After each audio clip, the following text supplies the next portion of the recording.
अस्सलाम वालेकुम, मेरा नाम डॉक्टर राबिया असलम है और मैं consultant physiotherapist neuro rehab specialist हूँ इकरा मेडिकल कॉम्प्लेक्स जोहर टाउन लाहौर में। तो आज जिस टॉपिक के ऊपर हम डिस्कशन करेंगे उसको हम कहते हैं शाटिक नर्व पेन या शाटिका, जो कि आजकल बहुत कॉमन है। जिसमें पेशेंट हमारे पास आते हैं, वो कंप्लेन करते हैं कि उनकी कमर में दर्द है और जो दर्द है वो उनकी टांग में भी जा रहा है, पाँव में जाता है, पाँव सुन्न हो जाता है अक्सर। और पेशेंट शिकायत करते हैं कि हमारी टांग में खिंचाव महसूस होता है और रात को स्पेशली जब वो सो रहे होते हैं तो उनको दर्द की ज़्यादा शिकायत होती है। इसको चेक करने के लिए हम as a physiotherapist straight leg raise करवाते हैं, जिससे हमें पता चलता है कि क्या पेशेंट को शाटिका है या नहीं है। पेशेंट को हम सीधा लिटा देते हैं और उससे कहते हैं कि वो अपनी एक टांग ऊपर उठाए। अगर पेशेंट ऐसे में कंप्लेन करता है कि उसका दर्द बढ़ रहा है तो उसको शाटिक पेन होता है।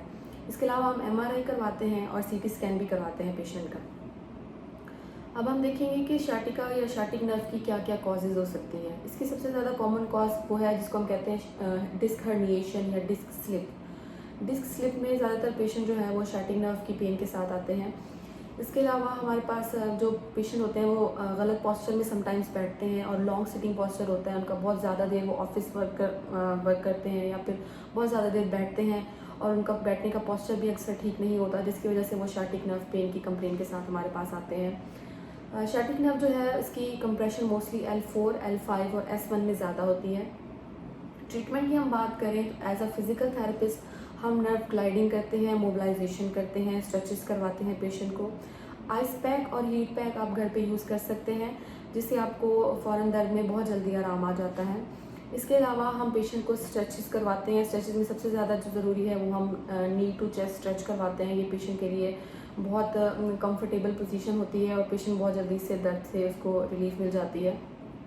इसके अलावा हम पेशेंट को कहते हैं कि अगर वो लॉन्ग सिटिंग मोस्टली तो अवॉइड करें, वो लॉन्ग सिटिंग में ना बैठें, लेकिन अगर उनको कभी बैठना भी पड़ जाता है तो वो बैक रेस्ट यूज़ कर सकते हैं। इसके अलावा वो अपने पाँव को बिल्कुल ज़मीन के ऊपर टिका कर बैठें।